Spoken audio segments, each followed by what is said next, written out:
तो अभी कुछ टाइम पहले ना Rado which is a Swiss luxury watch brand, उसने अपना लेटेस्ट कैंपेन रिलीज किया था फीचरिंग ऋतिक रोशन एंड कटरीना कैफ। और जैसे नेटिजन्स ने ये एड कैंपेन देखा ना, a lot of drama begin.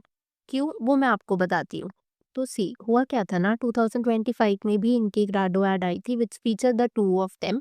पर जब वो एड आई थी it was meant to be that romantic elegant ad जो कि यूजुअली वॉचेस की रहती है ना, but it ended up becoming controversial for all the wrong reasons. उस एड में ऋतिक सरप्राइज करता है कटरीना को विद अ वॉच। वो बॉक्स को ओपन करती है स्माइलिंग।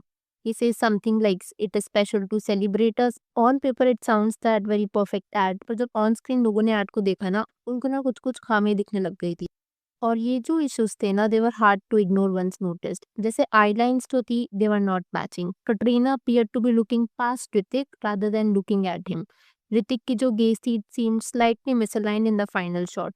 मतलब वो होता है कि अब अगर एक ही एड को दो इंसान अलग अलग पॉइंट ऑफ टाइम पर शूट कर रहे हैं, तो तभी इस तरीके की ऐड आती है। और एक्टर्स वगैरह का क्या होता है कि स्केड्यूल्स उनके काफ़ी बिजी होते हैं, तो हो सकता है कि ऋतिक ने अपना शॉट शूट कर दिया और कटरीना ने अपना शॉट शूट कर दिया, और फिर दोनों के शॉट्स को एडिटर ने कंबाइन करके एक ऐड बना करके निकाल दिया। इसके बाद ना कई नेटिजन्स ने ये कंक्लूड कर दिया था कि इस तरीके के फ्रीक्वेंट कट्स या फिर अलग अलग स्पॉट किए जाना, वो भी एक लग्जरी ब्रांड की ऐड के लिए फील्स अ बिट बिजार। तो इन नो टाइम ये रूमर्स फैलने शुरू हो चुके थे that the two actors had not shared screen space at all, और ऐड को सेपरेटली शॉट किया हुआ है एंड एडिटेड टुगेदर लेटर। तो ये तो थी उस टाइम की बात जब उन्हें ट्रोल किया जा रहा था। फिर उनके थोड़े टाइम बाद एक और नया एड कैंपेन आता है, और इस एड कैंपेन में ना स्पेसिफिकली राडो टीम की तरफ से बिहाइंड द सीन्स शेयर किए जाते हैं।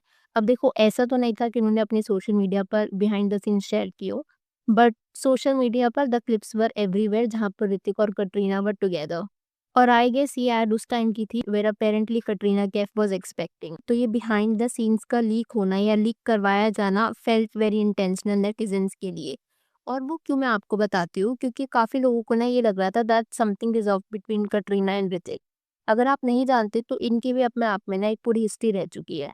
वैसे तो कितने साल बीतते हैं ऋतिक और कटरीना को एक साथ काम करे हुए। उनकी पर्सनल लाइफ चेंज चुकी हैं, मैरिजेस हो चुकी है, कंट्रोवर्सीज रह चुकी हैं। लोगों को फिर भी लगता है कि they had that chemistry. Aishwarya के बाद अगर लोगों को ऋतिक की केमिस्ट्री किसी और एक्ट्रेस के साथ पसंद आती थी, दैट वाज कटरीना। लोग ना अभी भी कहीं ना कहीं उम्मीद करते हैं कि काश उन्हें ऋतिक और कटरीना दोबारा एक और मूवी में देखने को मिले। और ये काफ़ी फेमिलियर पैटर्न है बॉलीवुड में कि अगर किसी की ऑन स्क्रीन केमिस्ट्री अच्छी है तो हम होप करने लग जाते हैं कि उनकी ऑफ स्क्रीन केमिस्ट्री अच्छी होगी।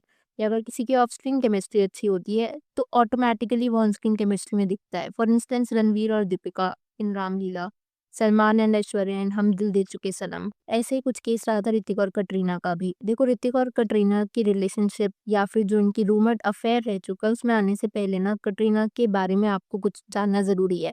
अगर आप कटरीना की देखोगे ना तो she has that cult like devotion among fans. सिर्फ इस वजह से नहीं कि वो खुद को कैसे प्रेजेंट करती है, it is more about the fact कि उसकी पब्लिक परसेप्शन कैसी है। वो खुद को एज दैट काम मेजर्ड पर्सन दिखाती है, और may be she is like that in real life.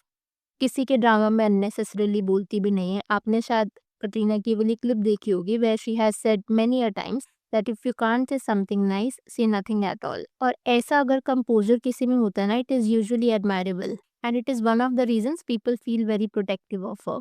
पर अब आप मुझे ये बताओ कि if somebody is this calm, this much naive, तो इज इट पॉसिबल कि वो बॉलीवुड में for decades and decades survive और थ्राइव कर सके without being strategic? I don't think so.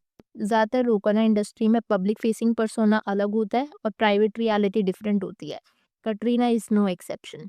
Ranbir और दीपिका का टाइम तो शायद आपको याद होगा। Katrina entered into the picture knowing fully well कि Ranbir was in a committed relationship. फिर जब विकी कौशल हरलीन सेठी को डेट कर रहा था, कटरीना पब्लिकली एडमिटेड कि उसका विकी पर क्रश है। सून आफ्टर जब विकी और हरलीन ब्रेकअप भी कर लेते हैं, Vicky began dating Katrina, eventually married her as well. और मैं यहाँ पे ये नहीं कह रही हूँ कि विकी और Ranbir are not problematic, of course they are in their own ways, but अगर आप देखोगे so there is a pattern. और ये पैटर्न और भी इंटरेस्टिंग हो जाता है when Hrithik Roshan enters the picture. Hrithik और कटरीना ने अब तक 2 मूवीज में काम किया है, जिंदगी ना मिलेगी दोबारा इन 2011 and bang bang in 2014। Bang bang की शूटिंग के दौरान ना ऐसे कई रूमर्स आ रहे थे कि इन दोनों के बीच की क्लोजनेस ना बढ़ गई थी। At that time however nothing progressed openly, क्योंकि कटरीना पब्लिकली रिलेशनशिप में थी विद रणबीर कपूर, और ऋतिक तो of course was married with Sussanne Khan. और जब फिल्म रैप अप हो गई थी, both of them return to their respective partners.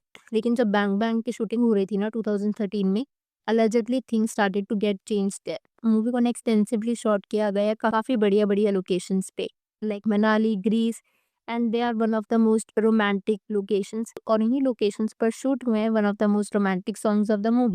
इसी मूवी की शूटिंग के दौरान भी ना ऋतिक और कटरीना की rumours grew stronger. Interesting at the same time Kangana Ranaut और ऋतिक रोशन का कंट्रोवर्शियल चैप्टर भी चल रहा था। मुझे याद है कि आपकी अदालत में जब कंगना आई थी ना, इस इंटरव्यू में उन्होंने बताया था कि ऋतिक मनाली में शूट कर रहा था with the heroine, and the fair rumours coming from there. अगर आप नहीं जानते तो बैंग बैंग प्रोजेक्ट की शूटिंग भी मनाली में ही हो रही थी at that time. In April 2014 एक डीएनए ब्लाइंड आइटम भी आया था जिसने ऐसा क्लेम किया था कि ऋतिक और कटरीना का अफेयर शुरू हुआ था जिंदगी ना मिलेगी दोबारा की शूटिंग के दौरान, बट इट वाज पॉज्ड क्योंकि उस टाइम पर दोनों अपने अपने रिस्पेक्टिव पार्टनर के साथ कमिटेड रिलेशनशिप में थे। But it again started during bang bang. सिर्फ इतना ही नहीं, कई और हिंट्स भी थे। कॉफी विद करण पर जब ऋतिक का नाम आया था in a conversation, Salman Khan responded with a pointed warning telling Hrithik to stay out of it. अब सलमान आप जानते हैं वो कोई भी चीज़ को ना सोच समझ के नहीं बोलते हैं। यूजुअली उनके मन में जो आता है वो बोल देते हैं। And if he is saying Hrithik to stay out of it, आप समझ सकते हो कि वो किस एस्पेक्ट में बोला हो। अब इसमें आप ऐड कर दो ऋतिक और सुजैन की प्रॉब्लमैटिक मैरिज। उनकी marriage widely for the longest time allegedly was known as an open marriage, जहां पर Sussanne decided to end it क्योंकि ऋतिक रोशन के अफेयर्स अपेरेंटली रुके नहीं रहे थे। कई हीरोइंस के साथ ऋतिक को जोड़ा गया, लाइक करीना कपूर, बारबरा मूरी, कटरीना कैफ, कंगना रनौत। और बाय द वे अगर आप इन सभी नामों को देखो ना, I can clearly see that Hrithik definitely has a type. चाहे आप ऋतिक के करंट पार्टनर भी देख लो, Saba Azad, Katrina, Kangana, Barbara Mori, Kareena Kapoor, I think he clearly has a type. तो अगर कंक्लूड किया जाए तो ऋतिक और कटरीना का फेयर वैसे कभी कंफर्म तो नहीं हुआ था, बट इस तरीके की साइंस, टाइमिंग और जो इंडस्ट्री विस्पर्स थे, they definitely make it hard to dismiss entirely. And that brings us to the starting of the conversation कि जब ये राडो की एड आ रही थी और लोगों को ये लगा कि एड सेपरेटली शूट की गई है, तो उन्हें लग रहा था कि maybe it is due to their past issues. But शायद राडो की मार्केटिंग टीम ने वो रूमर सुन लिए थे और जब एक नया एड कैंपेन आया, उन्होंने स्पेसिफिकली उनके बिहाइंड द सीन्स रिलीज करवाए स्टेटिंग कि the ad has been shot together, ताकि ब्रांड पर कुछ इफेक्ट ना पड़े। सो कटरीना कैफ एंड ऋतिक रोशन का जो अफेयर था, it was one of the most talked about affairs in the town at that time, yet the most secret one. Because इनके affair के बारे में रूमर्स तो कई थे, लेकिन कंफर्मेशन ना कुछ भी नहीं आ पाई थी। जो भी कुछ एविडेंस थे वो या तो ब्लाइंड सा आया करते थे, या फिर अगर इधर-उधर कोई रिवील कर दे, फॉर इंस्टेंस सलमान खान का सटल डिग लेना हो, या फिर कंगना रनौत का इनडायरेक्टली रिवील करना। Whatever the case was, but हम ये चीज़ डिनाई नहीं कर सकते that their on screen chemistry was really mesmerising. और आज भी इनके कई फैंस ही होप करते हैं कि वो दोबारा इस कपल को एक साथ एक मूवी में देख पाएँ। एनीवेज़ अब मैं यहाँ पर आपसे आपका पर्सपेक्टिव जानना चाहूँगी। अगर आपकी इस वीडियो के ऊपर कुछ थॉट्स है तो please do let me know in the comments below. Video पसंद आई हो तो hit that like button. Consider subscribing the channel if you haven't already, and I will see you super soon with another video.